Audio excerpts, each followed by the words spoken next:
Bismillahirrahmanirrahim. Nahmadullahi al-azim.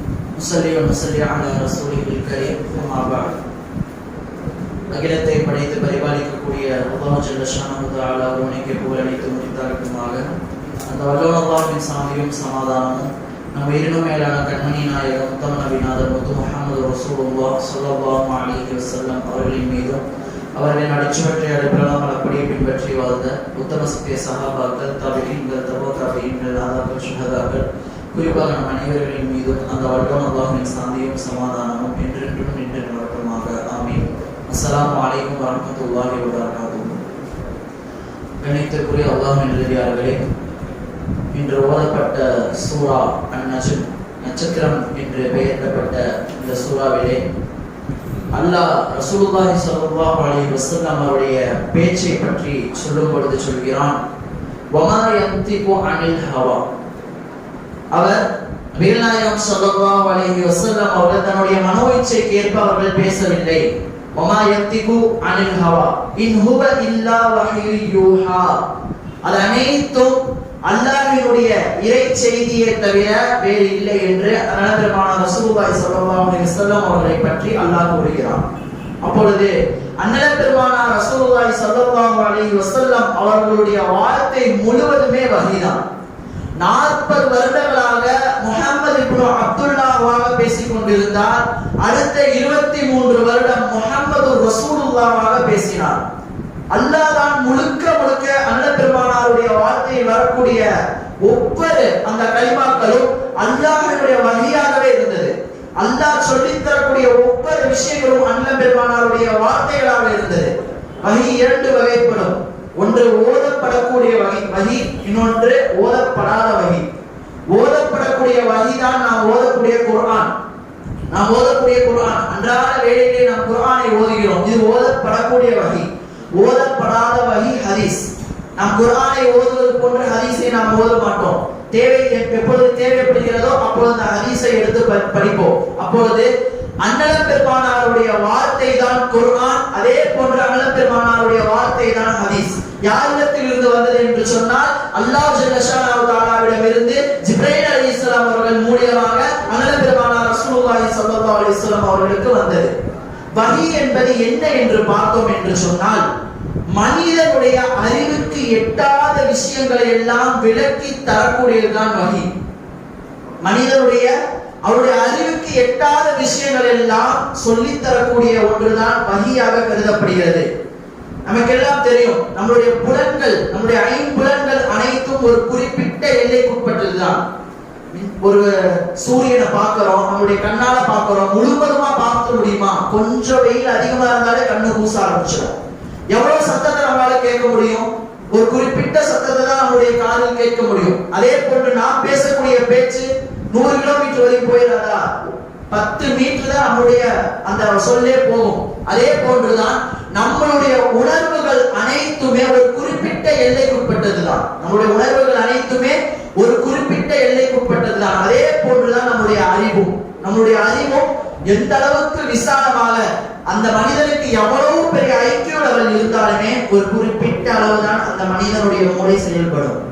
அப்பொழுது ஐம்புலனுக்கும் அப்பாற்பட்டது, அறிவுக்கு அப்பாற்பட்ட விஷயம் தான் வஹியாக இருக்கிறது. காரணம், வஹி என்பது ஒரு மனிதனுடைய வார்த்தை அல்ல, அல்லாஹ்வுடைய வார்த்தை, படைத்த ரப்புல் ஆலமீனுடைய வார்த்தை. அப்படிப்பட்ட அந்த வஹி மிகவும் சக்தி வாய்ந்ததாக இருக்கிறது. அல்லாஹ் சொல்கிறான், அல்லாஹ் நமக்கு சொல்லி காட்டுகிறான், இன்னா சனுல்கி அலைக கௌலன் ஸகீலா. நபியின் மீது இறக்கப்பட்ட அந்த வஹி மிகவும் கடினமானது, வெயிட்டாக இருக்கக்கூடியது என்று சொல்லி காட்டுகிறான். அப்பொழுது அந்த வஹி என்பது சாதாரணமான ஒரு விஷயம் அல்ல. அந்த வஹி என்பது சாதாரணமான ஒரு விஷயம் அல்ல. அல்லாஹ் அந்த வஹியை இறக்குகிறான் என்று சொன்னால் அதில் என்ன, எதுக்கு, ஏன்னு கேள்வி கேட்காம அப்படியே செயல்படுத்த வேண்டும். அப்படியே செயல்படுத்த வேண்டும். ஏனென்றால் நம்மளை படைத்த அல்லாஹ் வஹி இறக்குகிறான், நமக்கு அல்லாஹ் கட்டளை இடுகிறான், நமக்கு சில விஷயங்களை அல்லாஹ் சொல்லி தருகிறான், நம்முடைய மூளைக்கு அப்பாற்பட்ட விஷயங்களை சொல்லி தருகிறான். அப்பொழுது இது என்ன, அது எப்படி, இது எப்படி வந்துச்சு அப்படிங்கிற கேள்வியே கேட்காம வஹியை நாம் அப்படியே பின்பற்றக்கூடியவர்களாக இருக்க வேண்டும். அப்பொழுது வஹியினுடைய வகைகள் வஹி எப்படி இறக்கப்பட்டது அப்படி என்றெல்லாம் நாம் பார்த்தோம் என்று சொன்னால், அந்த ஆயத்திலே சொன்னது போன்றுதான் அந்த வஹி மிகவும் கடினமான ஒன்று. சூரா முஸம்மிலே அல்லாஹ் கூறுகிறான், இன்னா சனல்கி அலைக கௌலன் ஸகீலா. அது நிச்சயமாக மிக மிக நபியே ரொம்ப எடை மிக்க ஒரு விஷயத்தை உங்களின் மீது வைக்கிறோம், ரொம்ப எடை மிக்க ஒன்றை உங்களின் மீது வைக்கிறோம் என்று அல்லாஹ் கூறுகிறான். அப்பொழுது இந்த வஹியினுடைய தன்மையை பார்த்தோம் என்று சொன்னால் ஒவ்வொரு வகைகளாக பிரித்து காட்டப்படுகிறது. அண்ணல் பெருமானார் வந்த வஹி ஒவ்வொரு வகையாக இருக்கிறது. அதில் ஒரு வகை எப்படி என்று சொன்னால், சல்சலத்தில் ஜல்ஸ், மணியோசையை போன்று இருக்கும். மணியோசையை போன்று இருக்கும். நமக்கெல்லாம் தெரியும், கடுமையான குளிர்காலம், அதாவது சவுதி அரேபியாவை பொறுத்தவரை வெயிலாக இருந்தால் கடுமையாக இருக்கும், அதே போன்று குளிர்காலமாக இருந்தால் கடுமையான குளிராக இருக்கும். காரணம், அது பாலைவன பூமி. அப்படிப்பட்ட அந்த குளிர் காலத்திலே அண்ணல் பெருமானார் ரசூலுல்லாஹி ஸல்லல்லாஹு அலைஹி வஸல்லம் அவர்களுக்கு வஹி இறங்கும் பொழுது சஹாபாக்கள் சொல்லுகிறார்கள், கடும் குளிர் காலத்தில் அண்ணல் பெருமானார் அவர்களுக்கு அந்த வஹி இறங்கும் பொழுது அண்ணல் பெருமானாருடைய உடம்பிலிருந்து முத்துக்கள் போன்று வியர்வை சொட்டியது. முத்துக்கள் போன்று வியர்வை சொட்டு சொட்டியது. கடுமையான குளிர்காலம். அப்படி வஹியினுடைய தன்மை பல மடங்கு, அதை நாம் நினைத்து கூட பார்க்க முடியாத அளவு கடுமையாக இருக்கும். இந்த சல்சலத்தில் ஜல்ஸ், இந்த மணியோசை போன்ற அந்த வஹி தான் அண்ணல் பெருமானார் அவருக்கு மிக கடுமையானதாக இருந்தது என்று சொல்லப்படுகிறது. ஹதீஸிலே பார்க்க முடிகிறது, ஒட்டகத்தில் அண்ணல் பெருமானார் அவர்கள் சென்று கொண்டிருப்பார்கள், திடீரென்று வஹி இறங்கும். அந்த சக்தியை தாங்க முடியாமல் அந்த ஒட்டகம் அப்படியே கீழே விழுந்துவிடும். அந்த சக்தியை தாங்க முடியாமல் அந்த ஒட்டகம் அப்படியே கீழே விழுந்துவிடும். சஹாபாக்கள் சொல்வார்கள், ரசூலுல்லாஹ் என்னுடைய மடியிலே தலையை வைத்து படுத்திருந்தார்கள், அப்பொழுது வஹி இறங்கும், என்னுடைய தொடை உடைச்சு கிழிஞ்சிரும் போல ஆயிரம் போல பயந்துட்டேன் அப்படின்னு சொல்லுவாங்க. அந்த வஹி இறங்கும் பொழுது என்னுடைய அந்த கனத்தை தாங்க முடியாமல் என்னுடைய தொடை பிஞ்சிருமோ வெடிச்சிருமோ அப்படின்னு நாங்க பயந்துட்டோம் அப்படின்னு சஹாபாக்கள் சொல்லக்கூடிய ஹதீஸ்களை நாம் பார்க்க முடிகிறது. அப்பொழுது மற்றொரு வகை என்னவென்று சொன்னால், அல்லாஹ்விடத்திலே நேரடியாக பேசியது. மலக்குமார்கள் உதவி இல்லாமல் அல்லாஹ்விடத்திலே நேரடியாக பேசியது ஒரு வகை.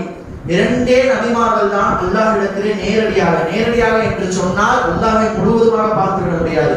ஒரு திரைக்கு அப்பாற்பட்டு அல்லாஹ்வுடைய சத்தம் நேரடியாக நமக்கு தென்படும். அப்படி அண்ணல் பெருமானார் அவர்களுக்கு தென்பட்டது. அப்போ இரண்டு நபிகளுக்கு தான் அல்லாஹ் நேரடியாக அல்லாஹ் தன்னுடைய வஹியை அறிவித்தான். அதில் ஒன்று நபி மூசா அலைஹிஸ்ஸலாம். தூர்சினா மலையின் போது அல்லாஹ் தன்னுடைய அந்த உருவத்தை வெளிப்படுத்தும் பொழுது அந்த ஒளியை தாங்க முடியாமல் நபி மூசா அலைஹிஸ்ஸலாம் அவர்கள் மயக்கமுற்றார்கள் என்ற செய்தி எல்லாம் வருகிறது. இரண்டாவது, நபி முஹம்மது ஸல்லல்லாஹு அலைஹி வஸல்லம் அவர்கள், நமக்கு தெரியும், மிஅராஜுடைய பயணத்திலே அல்லாஹ்வை அண்ணல் பெருமானார் அவர்கள் நேரடியாக பார்த்தார்கள்.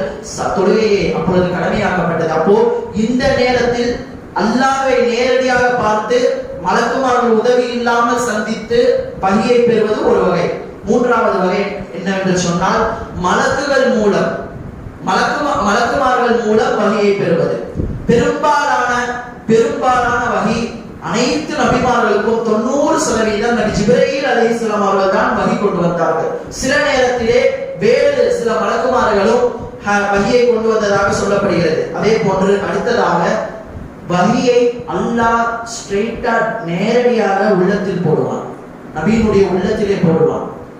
சொல்லப்படும், ஜிப்ரீல் அலைஹிஸ்ஸலாம் அவர்கள் ஓதி காண்பிப்பது ஜிப்ரீல் அலைஹிஸ்ஸலாம் அவர்களிடத்திலே நேரடியாக பெறுவது. சில நேரத்திலே ஜிப்ரீல் அலைஹிஸ்ஸலாம் ஊதுவார்கள், காதிலே ஊதுவார்கள் அப்படின்னு சொல்லப்படுகிறது. அது நேரடியாக உள்ளத்தில் போகும். உள்ளத்திலே போகக்கூடிய ஒரு வகையான வஹி. அப்பொழுது இது ஒரு வகையாக கருதப்படுகிறது. அடுத்ததாக கனவு. நபிமார்கள் காண்கின்ற ஒவ்வொரு கனவும் வஹியாக கருதப்படுகிறது. நமக்கு எல்லாம் தெரியும், இப்ராஹிம் அலைஹிஸ்ஸலாம் அவர்கள் இஸ்மாயில் அலைஹிஸ்ஸலாம் அவர்களை அறுக்க வேண்டும், பலியிட வேண்டும் என்பது தெரியப்பட்டது கனவின் மூலமாகத்தான். அல்லாஹ் கனவில் தான் இஸ்மாயில் அலைஹிஸ்ஸலாம் அவர்களை அறுத்து பலியிட வேண்டும் என்று இப்ராஹிம் அலைஹிஸ்ஸலாம் அவர்களுக்கு கனவின் மூலம் அல்லாஹ் சொல்லி காட்டினான். அதே போன்றுதான் நபி முஹம்மது ஸல்லல்லாஹு அலைஹி வஸல்லம் அவர்களுக்கும் ஆரம்ப காலத்திலே கனவின் மூலமாகத்தான் அந்த வஹி வந்து கொண்டிருந்தது. எப்படி என்று சொன்னால், கனவின் மூலமாக அல்லாஹ்வை அவர்கள் சிந்திக்க ஆரம்பித்தார்கள். நபித்துவம் பெறுவதற்கு முன்பாக கனவின் மூலமாக அல்லாஹ் தன்னை சிந்திக்க வைக்குமாறு நபிகள் நாயகம் ஸல்லல்லாஹு அலைஹி வஸல்லம் அவர்களுக்கு அந்த கனவின் மூலமாக வஹியை கொடுத்தார். அப்பொழுது அதற்கு பிறகுதான் பல வகையான வகைகள் வரவழைக்கப்பட்டது. கனவை பற்றி சொல்லும் பொழுது அன்னபெருமானார் அவர்கள் சொல்வார்கள், அதிகாலை விடியலை போன்று இருக்குமா, அதிகாலை விடியலை போன்று அந்த கனவுகள் இருக்கும் என்று நபிமார்களுடைய கனவை பற்றி அன்னபெருமானார் ரசூலுல்லாஹி ஸல்லல்லாஹு அலைஹி வஸல்லம் அவர்கள் சொன்னார்கள். அப்பொழுது வஹி என்று சொன்னால் அது குர்ஆனாகவும் இருக்கிறது, ஹதீஸாகவும் இருக்கிறது. அன்னபெருமானாருடைய வார்த்தை ஒவ்வொன்றுமே வஹியாகத்தான் இருக்கிறது. அன்னபெருமானார் அவர்கள் சொன்னார்கள், ஊதீத்துல் குர்ஆன் வ மிஸ்லஹு மஅஹு, எனக்கு குர்ஆனும் கொடுக்கப்பட்டது, அதே போன்று இன்னொன்றும் கொடுக்கப்பட்டது. அதுதான் ஹதீஸ், அதுதான் ஹதீஸ். அப்பொழுது எந்த ஒரு மனிதரும் எங்களுக்கு குர்ஆன் போதும், எங்களுக்கு அதுதான் அல்லாஹ்வினுடைய வஹி, எங்களுக்கு குர்ஆன் போதும், ஹதீஸ் வேணாம்னு சொல்லவே முடியாது. ஹதீஸை ஒருவர் மறுத்து விட்டார் என்று சொன்னால் இஸ்லாத்திலே தெளிவாக சொல்லப்படுகிறது, அவர் பகிரங்க காஃபிர், இறை நிராகரிப்பாளர், காஃபிராக கருதப்படுவார். எங்களுக்கு அல்லாஹ் போதும் ரசூலுல்லாஹ் வேணாம் என்று சொன்னால் அவர் காஃபிராக கருதப்படுவார். நமக்கு எல்லாம் தெரியும், அபூ ஜஹல், அபூ லஹப் மிக பெரும் காஃபிர்களாக மக்கா குறைஷிகள் இருந்தார்கள். அவர்கள் அல்லாஹ்வை ஈமான் கொண்டார்கள், கையை தூக்கினாவே அல்லாஹ்வும்ம துஆ கேட்பாங்க. ஆனா அவர்கள் ரசூலுல்லாஹ்வை ஈமான் கொள்ளவில்லை, ரசூலுல்லாஹ்வை ஈமான் கொள்ளவில்லை. அதன் காரணமாக அவர்கள் பகிரங்கமாக காஃபிராக அவர்கள் தென்பட்டார்கள், காஃபிராகவே ஆக்கப்பட்டார்கள். அப்பொழுது அன்னலம் பெருமானார் அவர்களை ஈமான் கொள்வது, அவருடைய வார்த்தையை அப்படியே கட்டுப்படுவதும், அன்னலம் பெருமானாருடைய வார்த்தைகள் முழுவதும் கட்டுப்படுவதும் தான் ஈமானுடைய அங்கமாக இருக்கிறது. குர்ஆனிலே அநேக இடத்திலே பார்க்கலாம், அதீஉல்லாஹ் வ அதீஉர் ரசூல், அல்லாஹ்விற்கும் பின்பற்றுங்கள், அல்லாஹ்வையும் பின்பற்றுங்கள், அல்லாஹ்வினுடைய தூதரையும் பின்பற்றுங்கள் என்றுதான் அல்லாஹ் கூறுகிறான். எனவே இப்படிப்பட்ட அந்த வஹீனுடைய தன்மை சாதாரணமானதாக இல்லை. சாதாரணமாக ஏதோ நபி வந்தாங்க, வஹி அவர்களுக்கு இறங்குச்சு, சஹாபாக்கள் இப்படி எழுதுவேன்னு எழுதி வச்சு குர்ஆன் நமக்கு கொடுத்தாங்கன்னு சாதாரணமா நம்ம சொல்லிட முடியாது. மிக மிக கஷ்டத்தில் வாய்ந்த கஷ்டம், அந்த கஷ்ட காலத்தில் அந்த வஹி இறக்கப்படுகிறது என்று சொன்னால் மிக மிக கஷ்டமாக உதாரணம் பெருமானார். ஆனால் அந்த கஷ்டத்திலும் அது யாருடைய சொல்லு, அல்லாஹ்வினுடைய சொல்லாக இருந்ததன் காரணமாக அதை அப்படியே உள்வாங்கினார்கள், அப்படியே உள்வாங்கினார்கள். வஹீக்கு ஆசைப்பட்டார்கள், எப்பொழுதுதான் வஹி வரும் என்று ஏங்கினார்கள். எப்படி பாருங்கள், அது நமக்கு கஷ்டமாக இருக்கிறது என்று தெரிந்தும் கூட வருவது அல்லாஹ்வுடைய வார்த்தை என்பதற்காக அதன் மீது ஆசைப்பட்டார்கள். எனவே அல்லாஹ் எந்த விஷயத்தை நமக்கு சொல்லி காட்டியிருக்கிறானோ, அன்னலம் பெருமானார் என்னென்ன விஷயங்களை நமக்கு சொல்லி காட்டியிருக்கிறார்களோ அதை சரியான முறையில் பின்பற்றக்கூடிய பாக்கியத்தை வல்ல நம்ம அனைவருக்கும் தந்தருள் புரிவானாக. குர்ஆன் மற்றும் ஹதீஸ் இரண்டு விஷயங்களையும் ஒன்றோடு ஒன்றாக சரியாக பின்பற்றக்கூடிய பாக்கியத்தை வல்ல நம்ம அனைவருக்கும் தந்தருள் புரிவானாக. ஆமீன் ஆமீன் யா ரப்பல் ஆலமீன். வ ஆஃபிரு தவானா அல்ஹம்துலில்லாஹி ரப்பில் ஆலமீன். அஸ்ஸலாமு அலைக்கும் வ ரஹ்மத்துல்லாஹி வ பரகாத்துஹு.